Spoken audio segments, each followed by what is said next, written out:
In the harsh winter of 1876, when the frontier stretched endless and unforgiving across the American plains, a young woman's desperate choice between two impossible fates would test every limit of human survival.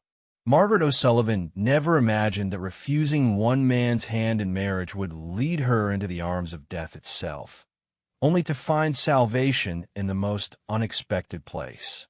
This is the story of how a runaway bride's frozen body was discovered by a Comanche scout, and how that moment of discovery became the beginning of an extraordinary tale of survival, forbidden love, and the collision of two worlds that were never meant to meet. What happened next would challenge everything both cultures believed about love, loyalty, and the price of freedom. Some stories are born from desperation, others from courage. But this story was born from both, in the heart of a blizzard that nearly claimed a life, only to give birth to something neither the white settlers nor the Comanche people had ever seen before. Margaret O'Sullivan pressed her face against the cold glass of her bedroom window, watching the snow fall in thick, heavy flakes across the small frontier town of Cedar Ridge. At 19, she possessed the kind of beauty that made men stop their conversations mid-sentence and caused women to whisper behind their fans. Her auburn hair caught the lamplight like burnished copper, and her green eyes held a spirit that seemed too wild for the confines of civilized society. But beauty, she had learned, could be both blessing and curse, especially when it caught the attention of Marshal Theodore Hawkins, a man whose reputation for cruelty extended far beyond his official duties. The Marshal was 43 years old, with graying hair and eyes that held no warmth. He had buried 2 wives already, and the whispered stories about their deaths made Margaret's blood run cold. Her father, Patrick O'Sullivan, sat across from her in the small parlor of their modest home, his weathered hands wrapped around a cup of coffee that had long since grown cold.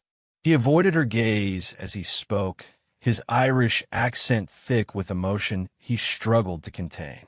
"The Marshal has made his intentions clear, Margaret. He's asked for your hand, and I've given my word."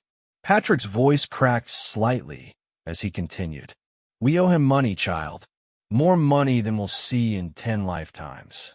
The drought killed our crops 2 years running, and the bank note comes due next month." Margaret felt her world tilting on its axis. She had known their financial situation was dire, but she had never imagined it would come to this. "Father, you cannot mean to sell me to pay a debt. The man is a monster. Everyone in town knows what happened to his previous wives. What happened to them was childbirth and consumption," Patrick said firmly, though his eyes still wouldn't meet hers. "Natural causes, as the doctor recorded. Natural causes that only seemed to strike the women unfortunate enough to marry Theodore Hawkins." Margaret shot back, her voice rising with desperation. "Mrs. Henderson told me she heard screaming from the Marshal's house the night his second wife died. Screaming that had nothing to do with childbirth." Patrick's face flushed red with anger and shame. "Mrs. Henderson is a gossip and a busybody. You'll not speak such things about the man who's offered to clear our debts and give you a respectable position in society." "Respectable?" Margaret laughed bitterly. "There's nothing respectable about forcing a woman into marriage with a man she despises. Nothing respectable about trading a daughter like she's livestock at market." The conversation continued late into the evening, with Patrick becoming more entrenched in his position, and Margaret growing more desperate. She knew her father was a good man, pushed to the breaking point by circumstances beyond his control. The Marshal had been clever in his approach, offering not just to marry Margaret, but to forgive the family's substantial debts and provide Patrick with steady work. It was an offer designed to be impossible to refuse.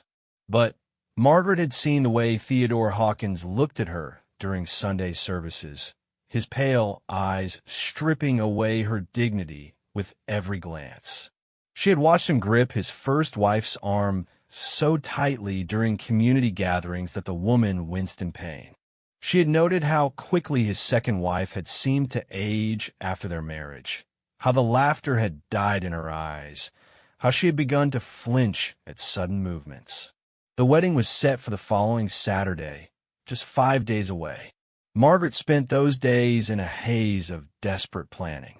She considered appealing to the town's other prominent citizens, but quickly realized that Marshal Hawkins held too much power and influence. She thought about running to her aunt in St. Louis, but had no money for passage and no way to contact the woman. As Friday evening approached, Margaret made her decision. She would run.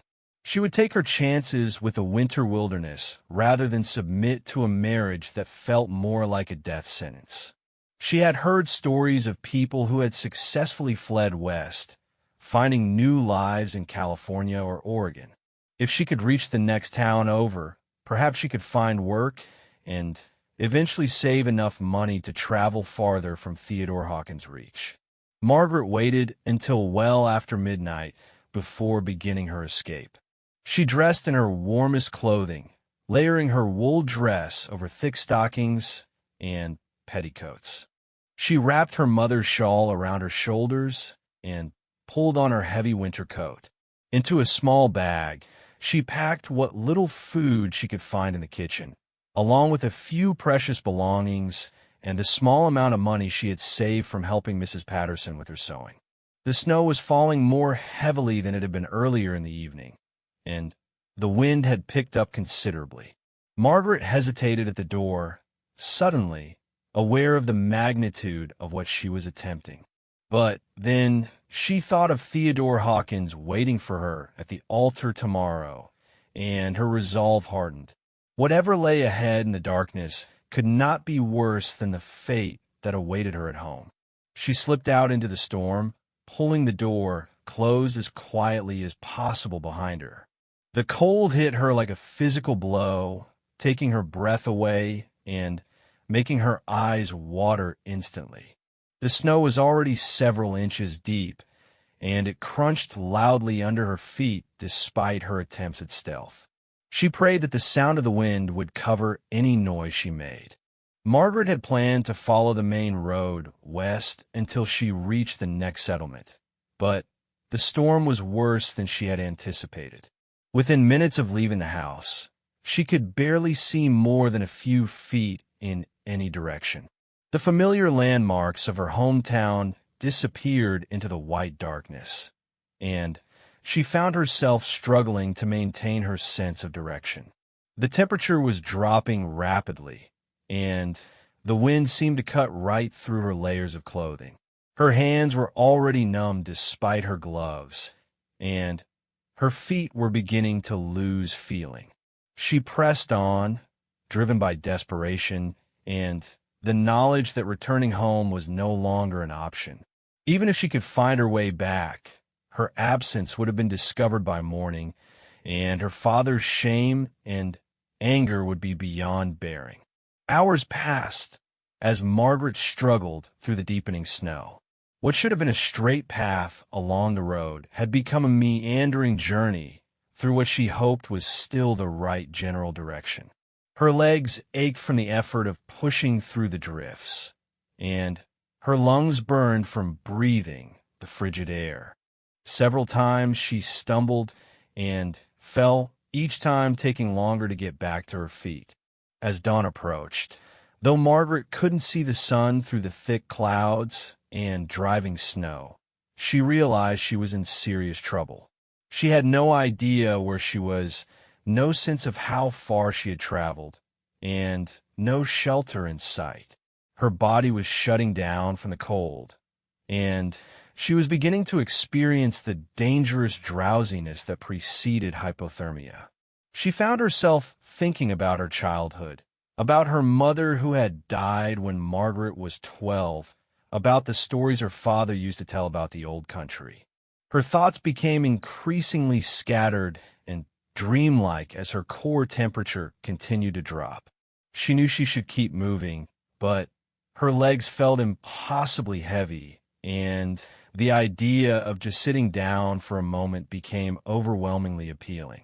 Margaret found what appeared to be a large boulder and settled against it, telling herself she would rest just for a few minutes before continuing on. The snow continued to fall around her, and gradually she became aware that she could no longer feel her hands or feet at all. A strange warmth was spreading through her body, and she knew enough about winter survival to recognize this as a very bad sign.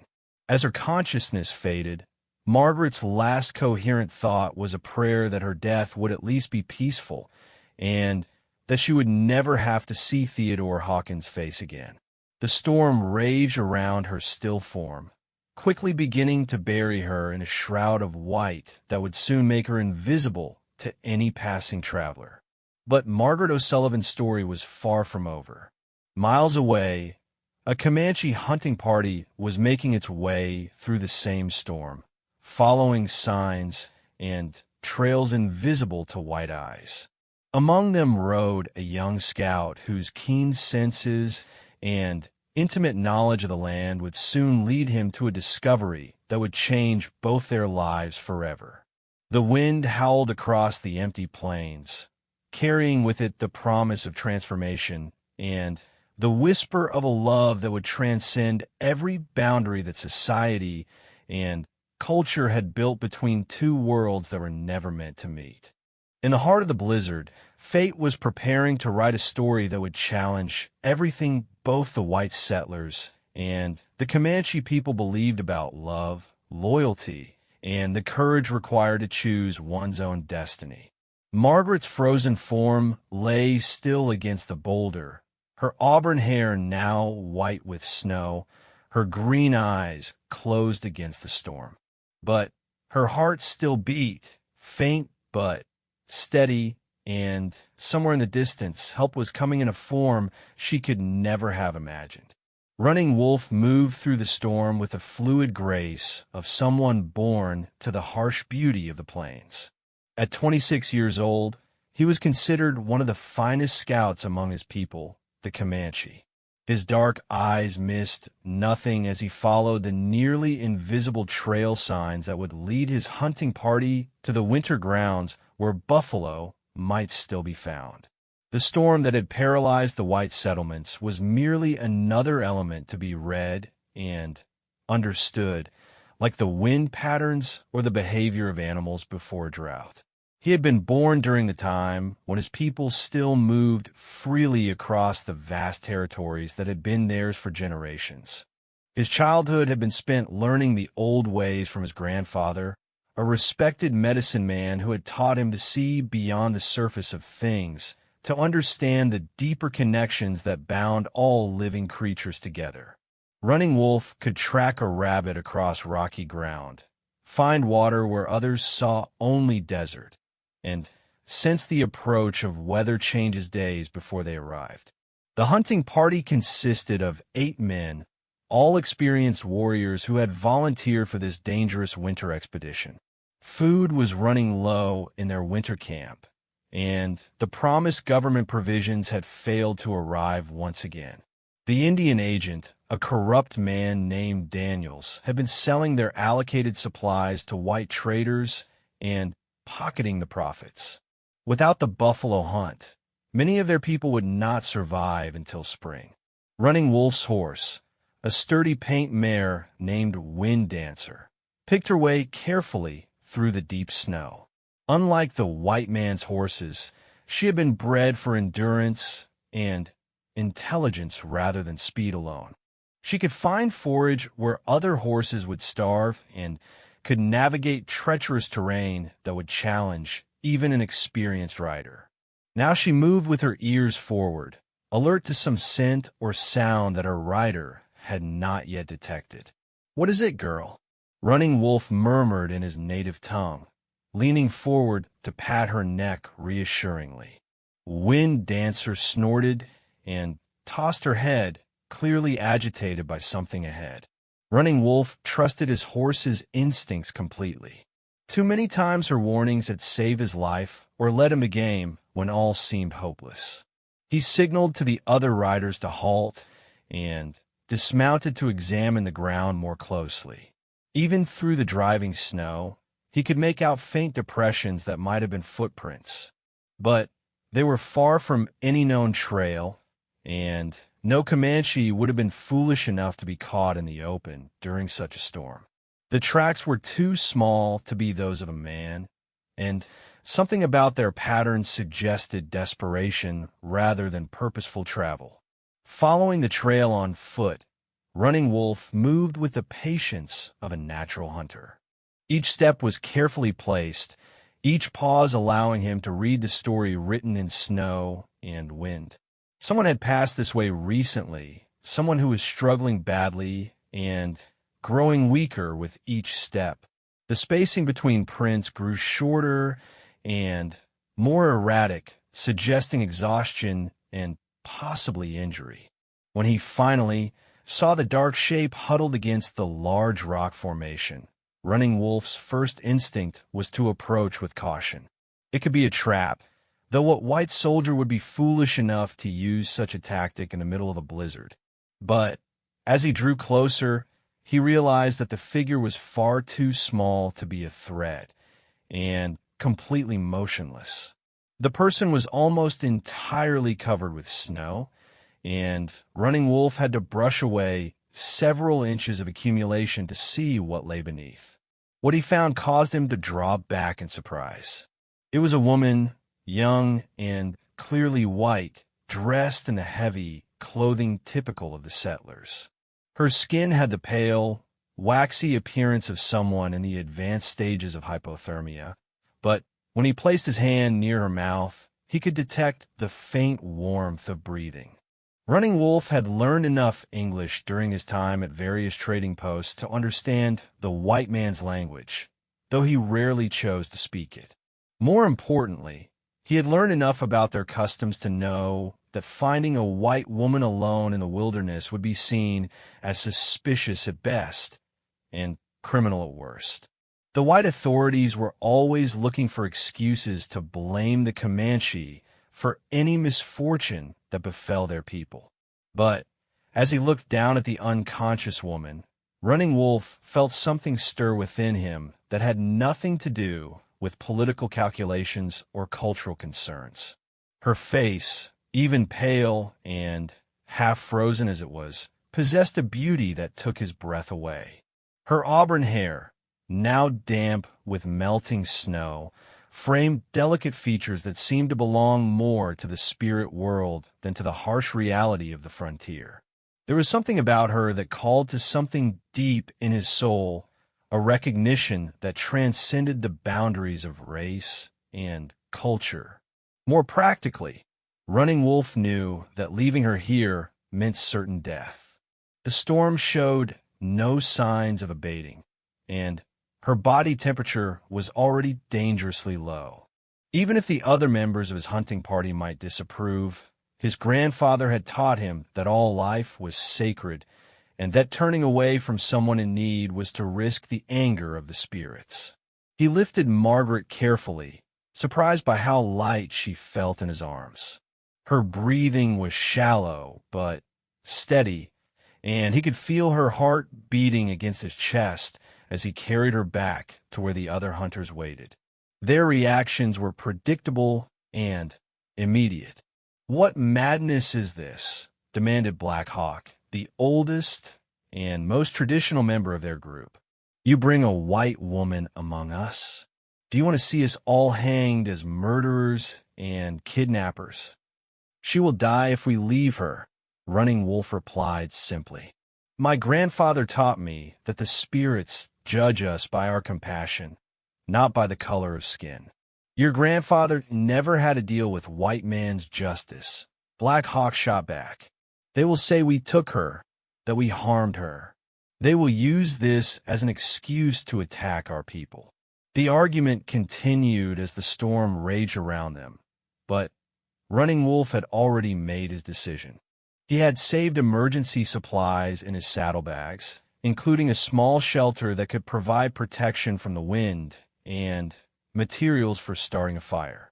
While the others debated, he began setting up a temporary camp in the lee of the rock formation where he had found Margaret. Young Eagle, Running Wolf's closest friend among the hunting party, finally came to his aid. "If we are to save her, we must act quickly," he said pragmatically. "The longer we argue, the less chance she has of surviving." Together, they constructed a small but effective shelter using their emergency supplies and natural materials. Running Wolf built a careful fire, keeping it small enough to avoid attracting unwanted attention, but large enough to provide life-saving warmth. He knew that warming someone with severe hypothermia had to be done gradually, or the shock to their system could kill them. As Margaret began to warm, Running Wolf found himself studying her face in the flickering firelight. Even unconscious and suffering from exposure, there was something remarkable about her. Her features suggested both strength and gentleness, and there's a quality to her that reminded him of the wild horses he had spent his youth learning to tame. Beautiful, spirited, and clearly accustomed to freedom. Margaret began to stir as feeling returned to her extremities, though she remained unconscious. Running Wolf had seen hypothermia before, and he knew that the warming process could be extremely painful as circulation returned to frozen tissue. He prepared herbal remedies that his grandfather had taught him, medicines that would help with pain and support her body's recovery. Throughout the long night, Running Wolf maintained his vigil beside the unconscious woman. The other hunters had reluctantly agreed to wait until the storm passed before deciding what to do with her, but their displeasure was obvious. Running Wolf understood their concerns.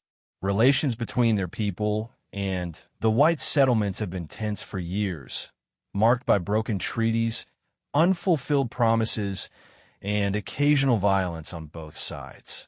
But as he watched over Margaret, Running Wolf found himself thinking about the stories his grandfather used to tell about the time before the white men came, when different tribes would sometimes intermarry and share their knowledge and customs. His grandfather had spoken of a Comanche warrior who had once married a Kiowa woman, and how their union had brought peace between their peoples for many seasons. As dawn approached and the storm finally began to subside, Margaret's eyelids fluttered and she began to regain consciousness. Running Wolf leaned closer, speaking softly in English to avoid frightening her. "You are safe," he said, his accent thick but his words clear. "You are nearly frozen, but you will live." Margaret's green eyes opened fully, focusing on his face with confusion and growing alarm. Running Wolf realized what she was seeing. A Comanche warrior leaning over her in an unfamiliar shelter, speaking in accented English while fire burned nearby. To a woman raised on stories of Indian raids and captivity, it must have seemed like her worst nightmare coming to life. "Please," she whispered, her voice hoarse from the cold and fear. "Please don't hurt me." Running Wolf felt his heart clench at the terror in her voice. "I will not harm you," he said gently. "My name is Running Wolf. I found you in the snow and brought you to warmth. You would have died if left alone." Margaret struggled to sit up, her movements weak and uncoordinated. Running Wolf could see her taking in the details of her situation. The Comanche hunting party visible outside the shelter, her dependence on people she had been taught to fear, the vast wilderness that surrounded them with no sign of white civilization. "Where am I?" she asked, though part of her already knew the answer. "You are far from your people," Running Wolf replied honestly. "Many miles from the white man's town. The storm was very bad. How did you come to be alone in such weather?" Margaret's mind raced as she tried to decide how much to reveal. These men had saved her life, but she had heard too many stories about Indian captivity to feel entirely safe. Yet there was something in Running Wolf's dark eyes that suggested not just intelligence, but genuine kindness. And he was right about one thing. Without his intervention, she would certainly be dead by now. I was running away, she admitted finally, from a marriage I could not accept. Running Wolf nodded slowly, understanding more than she might have expected. Among his people, marriage was also sometimes a matter of family negotiation and tribal politics, but a woman's consent was generally considered important. The idea of forcing someone into an unwanted union was seen as destructive to the harmony that should exist between husband and wife. And now he asked, "Where will you go?" It was a question Margaret had no answer for. She was lost in a wilderness she didn't understand, dependent on people she had been raised to fear, with no clear path back to the life she had known or forward to something better. The magnitude of her situation began to sink in, and tears started to form in her green eyes. Running Wolf felt an unexpected surge of protectiveness as he watched her struggle with her predicament. Something about this brave, beautiful woman called to him in a way he had never experienced before. She had chosen to face death in a blizzard rather than submit to an unwanted marriage. That kind of courage demanded respect, regardless of the color of her skin or the culture she came from. Outside the shelter, he could hear the other hunters preparing to continue their journey. Soon he would have to make a decision that could affect not just his own life, but potentially the lives of everyone in his tribe.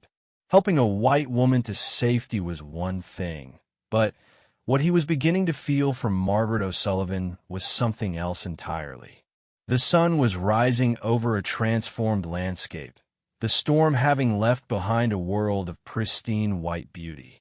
But both Running Wolf and Margaret knew that this was just the beginning of their story, and that the choices they made in the next few hours would determine not just their own fates, but possibly the course of history itself. The morning sun cast long shadows across the snow-covered plains as Margaret faced the most difficult decision of her life. Running Wolf had explained her options with gentle honesty that she found both comforting and terrifying.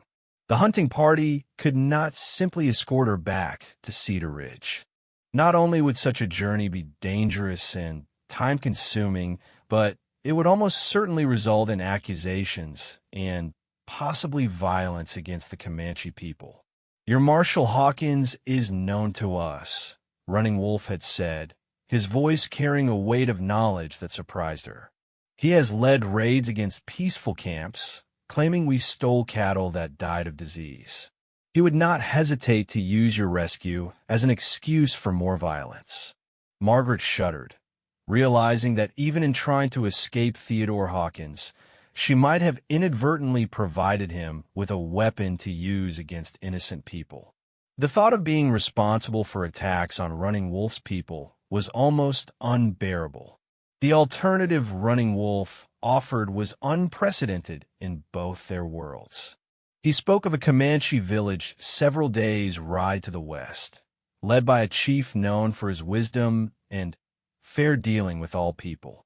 It was a place where Margaret could recover fully and, perhaps, in time, decide her own future without the pressures and limitations that had driven her into the storm. "You would be under my protection," Running Wolf explained as they prepared to break camp. "In our way, that means you would be as safe as if you were my own sister. No one would harm you or force you to do anything against your will." The other hunters had listened to this conversation with expressions ranging from resignation to outright disapproval. Black Hawk, in particular, made no effort to hide his conviction that they were all making a terrible mistake. But Young Eagle had surprised everyone by voicing his support for Running Wolf's plan. "The spirits brought her to us for a reason," he had said firmly. "Who are we to question their wisdom?" As they traveled west across the transformed landscape, Margaret found herself riding Wine Dancer while Running Wolf walked alongside, ready to steady her if the lingering effects of her exposure made her dizzy or weak. She had never ridden a horse like this magnificent paint mare, who seemed to understand exactly how to adjust her gait to accommodate an inexperienced rider. The journey gave Margaret time to observe the men who had saved her life, and what she saw challenged every preconception she had carried about the Comanche people. They moved with an efficiency and awareness of their environment that spoke of generations of accumulated wisdom. When young eagles spotted a herd of deer in the distance, the hunters communicated through subtle hand signals that allowed them to coordinate their approach without disturbing the animals unnecessarily. Running Wolf proved to be an patient teacher, pointing out signs and landmarks that helped Margaret understand how he navigated the seemingly featureless plains. He showed her how to read the wind patterns, how to identify edible plants even in winter, and how to find water by observing the behavior of birds and animals. Your people see the land as something to be conquered, he explained during one of their rest stops. We see it as something to be understood. The difference shapes everything about how we live. Margaret found herself drawn into conversations that revealed depths of philosophy and understanding she had never encountered before. Running Wolf spoke of the interconnectedness of all life, of the responsibility each person had to maintain harmony with the natural world, and of the importance of making decisions based on their impact on 7 generations in the future. How can you think so far ahead? Margaret asked, genuinely curious. How can your people not? Running Wolf replied with a gentle smile that made her heart skip unexpectedly. Every choice we make today becomes part of the world our children's children will inherit. To ignore that is to act like children ourselves. As the miles passed, Margaret became aware of a growing attraction to this remarkable man who had saved her life. It was more than gratitude, though she certainly felt that in abundance. Running Wolf possessed a quiet strength and wisdom that made her feel safe in a way she had never experienced with any white man she had known. When he looked at her, she saw not possession or domination in his gaze, but genuine respect and interest in her thoughts and feelings. The feeling was clearly mutual. Margaret caught Running Wolf watching her when he thought she wasn't looking, and she noticed how he found excuses to walk close to her horse, ready to offer assistance or simply to continue their conversations. There was something building between them that transcended the enormous cultural and racial barriers that should have made any relationship impossible. On the 3rd day of their journey, they were caught in another storm, though this one was brief and mild compared to the blizzard that had nearly claimed Margaret's life. Running Wolf quickly constructed a shelter for her, and as they waited for the weather to clear, their conversation turned more personal. "Tell me about this marriage you were fleeing," he said gently. "What kind of man was this Marshal?" Margaret found herself sharing the whole story. Her father's debts, Theodore Hawkins' reputation, the fear that had driven her into the storm. Running Wolf listened without judgment, his dark eyes reflecting anger at the injustices she described and admiration for the courage she had shown in choosing to run. "Among my people," he said when she finished, "a woman who showed such bravery would be honored. Songs would be sung about her willingness to face death rather than live without dignity. And what about a woman who fell in love with a man from a different world?" Margaret asked, the words slipping out before she could stop them. The question hung in the air between them, heavy with implications and possibilities. Running Wolf reached out and touched her hand gently, his fingers warm against her skin. "Love is the strongest force in the world," he said quietly. "It can cross any divide, overcome any obstacle. But It also requires great courage from those who choose to follow its path. Margaret felt tears threatening again, but this time they were tears of hope rather than despair. "What are you saying?"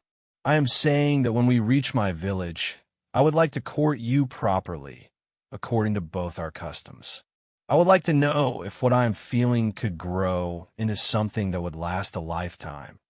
The journey to Running Wolf's village took 2 more days, and with each mile, Margaret felt as though she was leaving her old life further behind and moving towards something entirely new.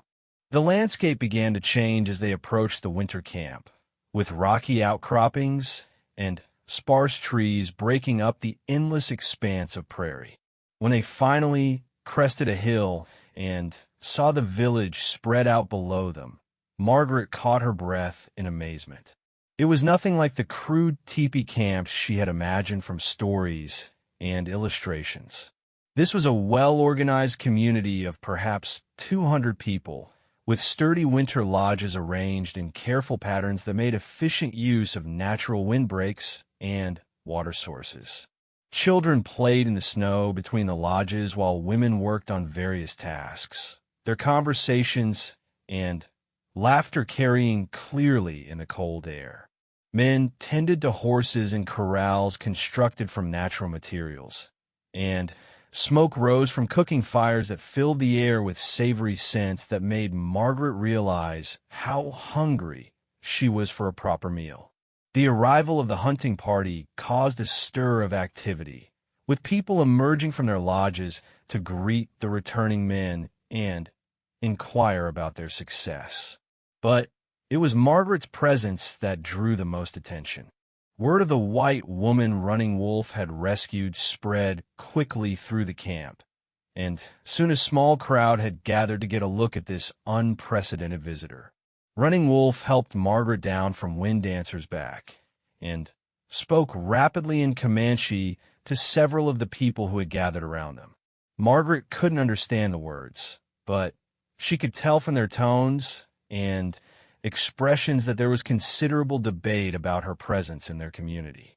An elderly woman pushed through the crowd, her bearing and the respectful way others stepped aside marking her as someone of considerable importance.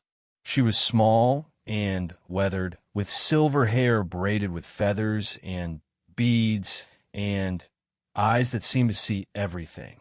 When she looked at Margaret, those ancient eyes seemed to peer directly into her soul. The old woman spoke to Running Wolf in rapid Comanche, her voice carrying the authority of age and wisdom.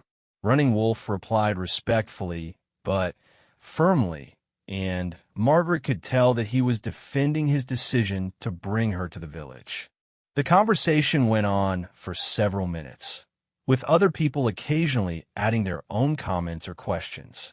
Finally, the elderly woman turned to Margaret and spoke in accented but clear English. "I am Singing Bird, grandmother to Running Wolf, and keeper of traditions for our people. He tells me you are a woman of courage who chose death over dishonor. Is this true?" Margaret felt the weight of many eyes upon her as she considered her response. She sensed that her answer would determine not just her immediate fate, but possibly her entire future. "I am Margaret O'Sullivan," she replied, trying to keep her voice steady. "And yes, I chose to face the storm rather than marry a man I feared and despised. Running Wolf saved my life, and I am grateful beyond words. But I do not wish to bring trouble to your people." Singing Bird studied her for a long moment, then nodded slowly. "A woman who speaks truthfully, even when frightened. This is good." She turned back to Running Wolf and spoke again in Comanche, this time in tones that sounded more approving. "You will stay with me," Singing Bird announced to Margaret. "I will teach you our ways, and you will teach me yours. In time, we will see what the spirits intend for your future." As Margaret was led to Singing Bird's lodge, she caught Running Wolf's eye and saw relief and happiness in his gaze. Whatever tests lay ahead, she would not have to face them alone. She was beginning a new life in a world she had never imagined, with a man who had already shown her more genuine care and respect than any white man she had ever known. The sun was setting over the village as Margaret settled into her new temporary home, the sounds of the community's evening activities creating a peaceful backdrop to her thoughts. She thought about her father and wondered if he was worried about her, if Marshal Hawkins was angry about her disappearance, if anyone back in Cedar Ridge even cared what had happened to her. But those concerns felt distant now, like echoes from someone else's life. Whatever challenges lay ahead in this new world she had entered, Margaret felt a sense of possibility that she had never experienced before. She was free to choose her own path, free to love whom she chose, and free to become whatever kind of woman she wanted to be. Outside, she could hear Running Wolf's voice as he spoke with other members of the hunting party, their conversation punctuated by occasional laughter. Soon, she hoped, she would understand their language well enough to join those conversations, to become not just a visitor in this community, but a true member of it. The future stretched before her like the endless plains she had crossed to reach this place, full of unknown challenges and incredible possibilities. Margaret O'Sullivan had fled from one life only to find another that promised everything she had never dared to dream of. And at the center of it all was a remarkable man whose love might just be strong enough to bridge any divide that society tried to place between them.